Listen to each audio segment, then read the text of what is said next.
Sosiologi adalah ilmu yang memang mengedepankan kepentingan rakyat daripada kepentingan elit. Itu teoritis toh. Iya. Praktisnya gimana?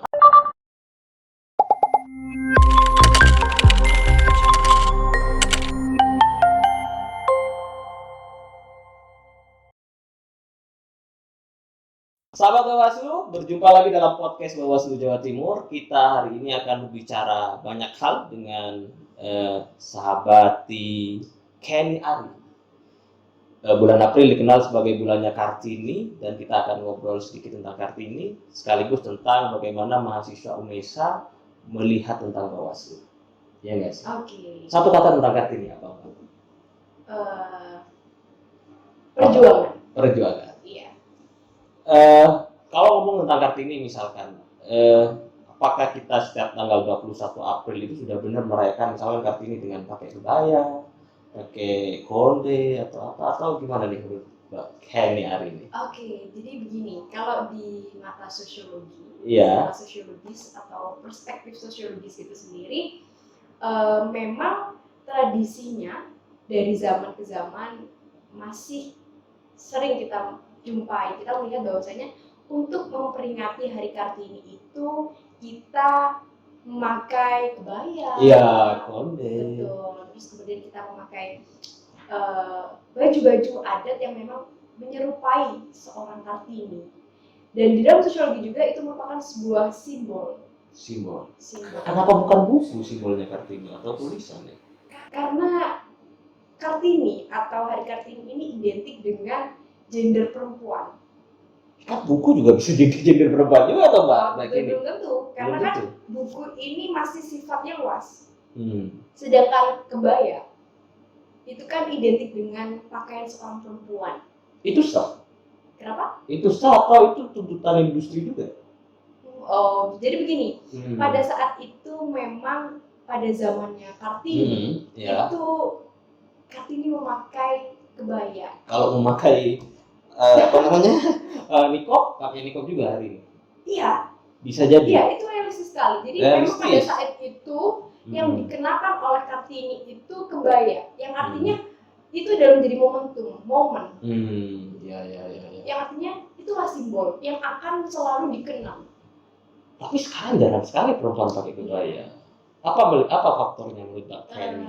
Ini ada terjadi pergeseran budaya atau yang artinya pergeseran pemikiran dari individu itu sendiri.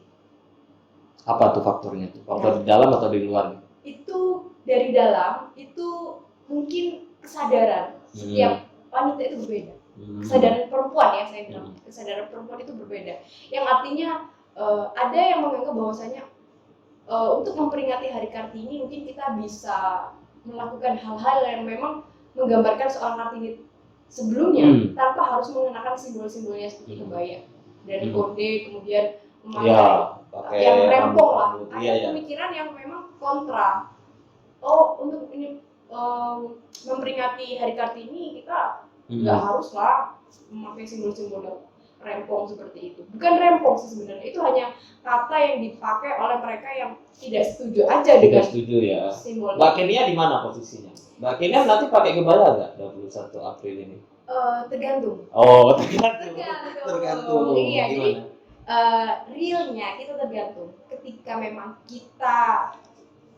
saya diundang atau momen-momen yang memang bertepatan untuk merayakan Hari Kartini, saya harus mengikuti aturan. Dan kita melihat kembali lagi apa yang harus kita pakai itu. Maksudnya instansi itu menganjurkan kita pakai atau enggak. Nah itu kan tergantung lagi tergantung instansi seperti itu. Nah kalau kemudian Hari Kartini kita rayakan misalkan hanya dengan pakai kebaya, laki-laki nggak bisa dong. Iya nggak sih? Iya. Nggak mungkin laki-laki pakai kebaya kan? Dan biasanya laki-laki itu memakai batik. Sebenarnya tadi dikatakan bahwa Kartini adalah perjuangan. Apakah itu pakai kebaya itu mereduksi juga perjuangan dari Kartini? Kartini yang dia bagi saya sebagai laki-laki, aku baca bukunya Pramudiana Batur, panggil aku Kartini saja, bahwa Kartini dikenal oleh publik lewat surat-surat, tulisan-tulisan tentang nasionalisme dan semacamnya. Tapi hari ini kemudian reduksi kan, kayaknya hanya yang dibilang Hari Kartini kita harus pakai kebaya dong, pakai konde, dan itu hanya tahunan aja. Iya, benar sekali. Mbak Kenny melihatnya gimana tuh faktor itu tuh, gimana tuh? Memang nyatanya itu hanya sebagai simbol ya. Saya kalau mengkritisi lagi, memang itu hanya sebagai simbol yang memang disepakati bersama oleh instansi-instansi pendidikan, dan ketika mungkin pandemi seperti ini, saya rasa juga akan ada pergeseran lagi. Ya, pakai yang masker. Biasanya ke sekolah pakai ini, iya, kebaya, akhirnya mungkin pemerintah menghimbau untuk mengeluarkan karya-karya dengan tema Kartini. Ya, saya baca akunnya Kominfo juga nulis surat kalau tidak salah. Dan menurut saya juga pasti masih mengedepankan simbol itu, kebaya tadi. Baik itu nanti berpuisi menggunakan pakaian kebaya, itu akan tetap menjadi identitas Hari Kartini. Menurut saya.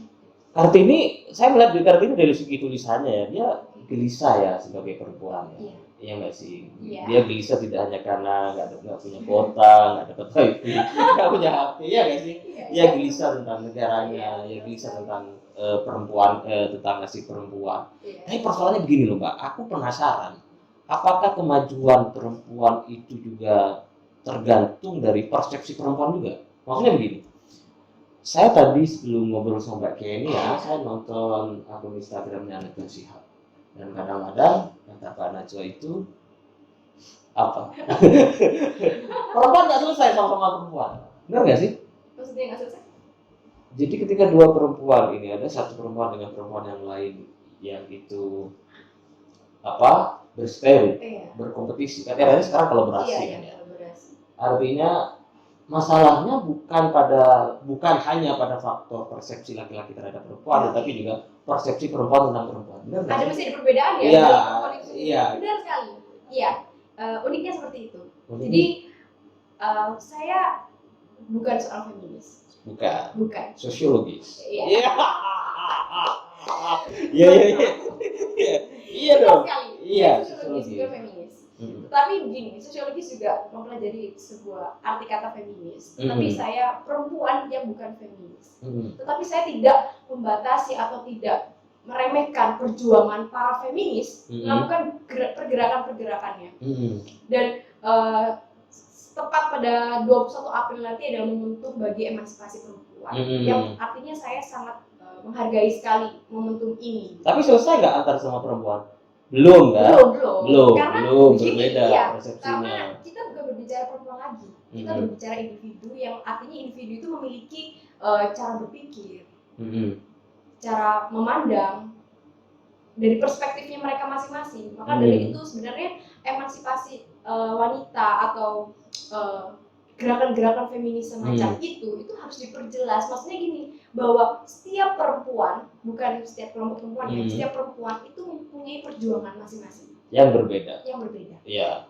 Dan itu harus disikapi sebagai sebuah realitas sosial yang harus kita akui. Iya. Tidak bisa dong saya yang paling benar, nggak bisa. Begitu kan? Iya, tidak bisa. Tidak bisa. Iya, jadi setiap individu mempunyai kebenarannya masing-masing. Iya, benar. Iya. Jadi saya dengan teman perempuan saya itu tidak bisa disamakan. Iya. Jadi saya mungkin berjuang di bidang politik, dan kemudian ada teman saya yang berjuang di bidang ekonomi yang lain, yang artinya kita mempunyai perspektif yang berbeda. Dan itu wajar. Dan itu adalah hal yang wajar. Dan itu alamiah, natural. Sosiologis itu ya biasa aja. Iya. Nah, saya pengen tahu nih Mbak Ken ya, agak susah menurut saya ini karena biasa Arab. Saya pengen tahu, seandainya Kartini hidup nih dalam realitas yang sekarang, dia ketemu nih sama lembaga Bawaslu, apa kira-kira yang dikatakan oleh Kartini tentang Bawaslu? Menurut Mbak Ken, susah ya? Tidak pernah kan dalam surat dia nyebut Bawaslu? Iya, tidak ada. Tetapi mungkin salut ya. Wow.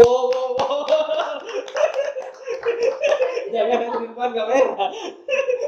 Gimana? Mungkin salut ya. Karena begini, Bawaslu itu kan badan pengawas yang memang dia bergerak untuk negara.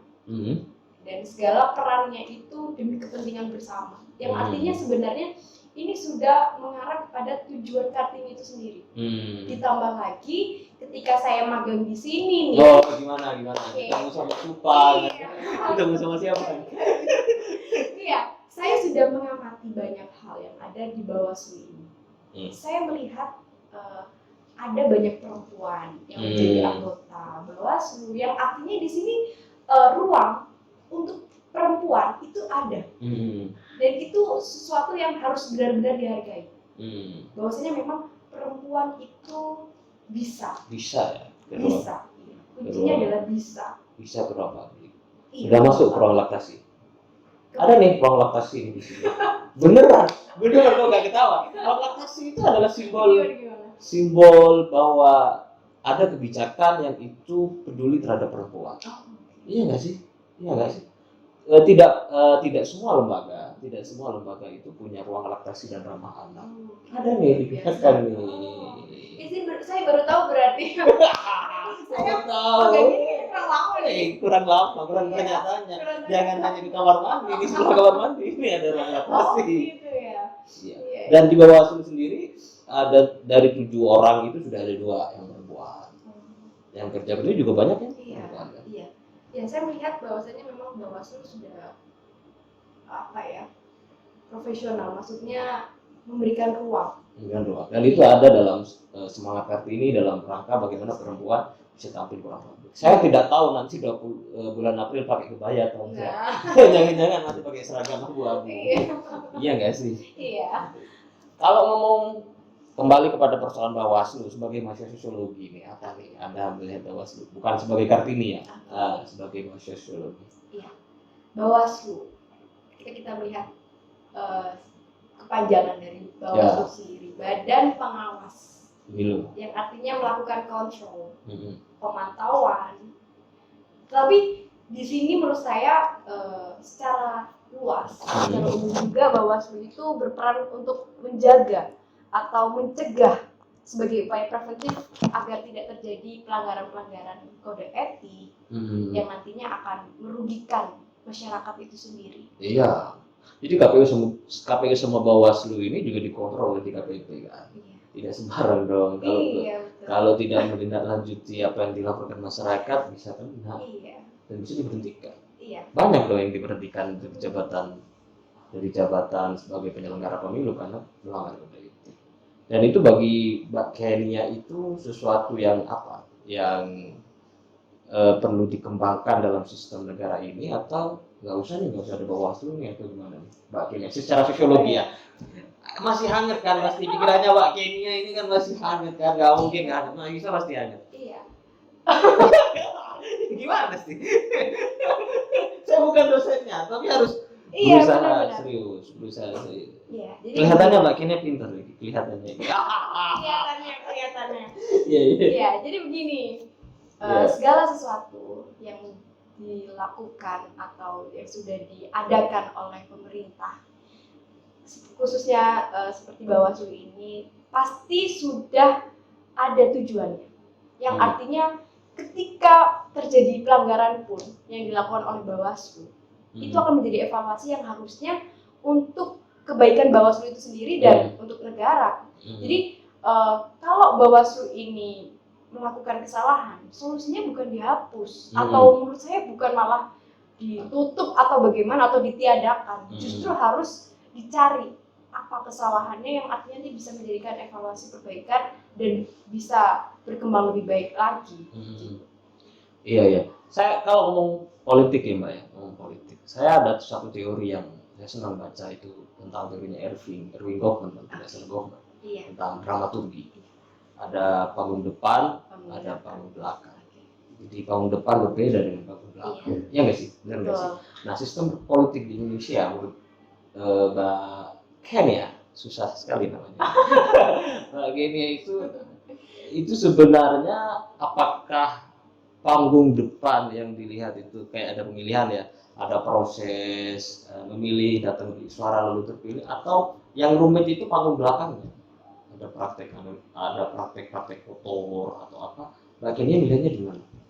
Persoalan politiknya, di lingkungan politik sekarang ya. Iya. Kalau untuk politik itu pasti berbicara strategi ya. Ya, berbicara strategi ya. Identik dengan strategi, taktik, yang artinya kita harus fokus, bukan fokus ke satu aja. Ketika panggung depan ini terlihat sistematis atau secara teknis sudah baik, yang di belakang ini, yang panggung belakangnya, yang rempong, yang menjadi menarik untuk dianalisis, diteliti, itu panggung belakang. Panggung belakangnya ya. Iya. Pertarungan relasi aktornya, bagaimana kemudian pengaruh modal juga. Iya, kalau secara sistem panggung depan itu sudah bisa diprediksi. Untuk menyoblos itu seperti ini, ya sudah kan? Proseduralnya sudah bagus. Iya, sudah tertata. Nah, yang perlu dicari tahu, yang menjadi pertanyaan, big question adalah ini panggung belakangnya. Pertarungan siapa yang berkepentingan di situ? Hiruk pikuknya itu seperti apa sih? Dan itu yang rumit. Kontestasinya juga seperti apa? Ya rumit ya. Iya, rumit. Tetapi mereka yang memang passion atau punya keberanian untuk bermain. Iya. Kan politik itu bermain. Seni bermain. Iya, seni bermain yang artinya tidak ada lawan. Iya, tidak ada lawan dan kawan yang ada hanya kepentingan. Jadi itu yang lebih seru. Lebih seru sebenarnya. Iya, lebih seru. Iya, jadi tapi yang di depan ini, yang panggung depan ini mereka tegang semua. Tegang semua menunggu yang di belakang. Iya, menunggu yang di belakang ini jatuhnya gimana, keluarnya gimana. Jadi keputusan sebenarnya di depan, di belakang, bukan di depan. Di belakang. Dan Mbak Kenia ngelihatnya gimana? Saya pernah baca penelitian seorang dokter, kalau nggak salah UNER ya, saya lupa namanya itu. Dia meneliti tentang suatu kebijakan publik. Ya, kebijakan publik itu ya benar kata Mbak Kenia, yang di depan sudah ikut apa yang ada di belakang. Iya. Yang di belakang gimana begini? Susah, masih ruwet ya? Iya, ruwet gak berani ngomong. Aduh. Iya, jadi ya untuk berbicara panggung belakang ini juga butuh keberanian ya sebenarnya. Butuh berani. Iya, berani. Dan sebenarnya sosiologi itu ilmu yang radikal. Artinya ilmu yang pemikirannya ini akar. Iya. Yang artinya dia tidak akan melakukan keberpihakan. Tetapi tetap sosiologi adalah ilmu yang memang mengedepankan kepentingan rakyat daripada kepentingan elit. Itu teoritis toh. Iya. Praktisnya gimana? Praktisnya ya kita lihat aja. Ya perkampusan saja itu sudah berbeda begitu. Antara yang praktis dan yang teoritis. Iya, itulah menjadi gap ya. Itu yang saya sebagai mahasiswa sendiri masih bingung. Ketika saya juga terjun ke dunia politik di kampus, itu memang ternyata ruwet ya. Iya. Tidak salah pemerintahnya seperti ini karena iya. Yang salah di mana nih? Yang salah di mana? Di sistemnya, budayanya, atau apanya nih yang salah di kita? Budaya ya. Budaya yang salah kemudian masih dikembangkan itu. Bawaslu tiap hari berusaha ini loh, melakukan pencegahan, ngomong terus. Podcast begini kan upaya dalam pencegahan juga kan?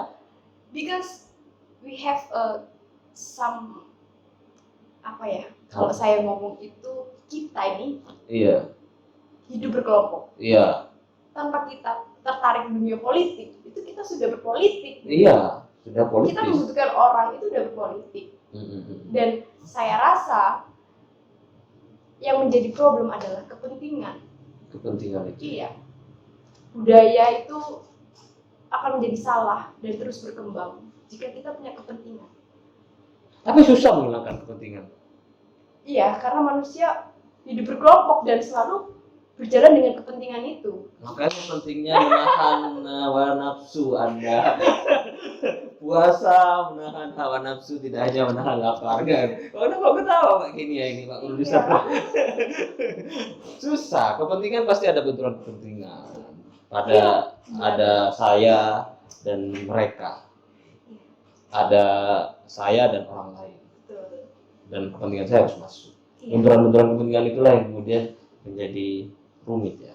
Konflik banget. Tetapi konflik bagus. Iya, bagus. Kalau secara sosiologis bagus. Iya, saya sepakat.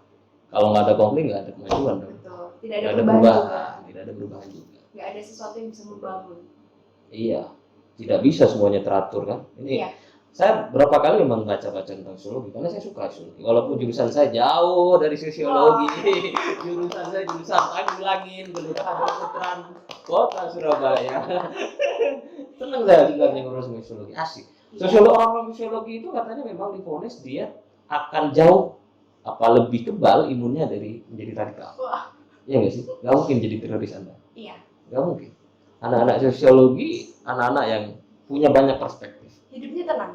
Hidupnya tenang. Karena dia kondisional. Dia mampu beradaptasi. Jadi dia ketika ada yang menyulut emosi, dia tahu bahwa oh fenomena seperti itu memang ada negatif, ada positifnya. Jadi buat apa saya tersulut? Gitu. Tidak hitam putih, Betul. berwarna dan bisa Iya. tidak gampang patah hati juga. Betul. Udah lama ya kayaknya tuh ingin mulai Pak. Apa nih pesannya untuk Bawaslu nih? Jadi saya sebelumnya ingin mengucapkan terima kasih. Apa? Kepada Jangan terima kasih ke Bawaslu. saya, Iya, ke Bawaslu, kepada Bawaslu. Saya ingin mengucapkan terima kasih kepada Bawaslu yang telah menerima saya untuk bisa mencari lebih banyak ilmu, mencari lebih banyak pengalaman dan relasi tentunya di sini, sehingga saya bisa mengeksplor diri. Jadi berbicara di depan ini, di depan teman-teman ini, semuanya salah satu hobi saya. Hobi. Hobi saya. Harus podcast edisi kedua. Ya, hobi saya. Jadi saya sangat bersyukur sekali bisa magang di sini karena saya sekaligus mendapatkan ilmu dan kesempatan relasi. Saya juga mendapatkan hal-hal yang lebih bermanfaat. Apa? Seperti cupang. Iya. Iya. Dan saya berharap Bawaslu ini semakin dewasa dalam mengawal khususnya proses demokrasi di negeri tercinta ini yang sedang sakit sepertinya ya. Yang sedang sakit. Perlu divaksin. Iya. Sudah vaksin. Belum. Waduh, saya sudah. Ini menggigil. Aduh, ya perlu divaksin dan perlu segera selesai dan harus ada suara yang terus menyuarakan. Benar nggak sih? Betul. Mencegah lebih baik daripada mengobati. Benar nggak sih? Betul. Itu aja barangkali Mbak. Kenya Ari lebih terkenal sebagai Kenya Ari dan sebagai duta sosiologi. Bukan. Fakultas Ilmu Sosial dan Hukum. Oh, Fakultas Sosial Ilmu Sosial dan Hukum Universitas Negeri Surabaya. Terus duta COVID juga. Iya, Satgas COVID-19. Iya, nanti jadi duta apa lagi? Itu aja barangkali.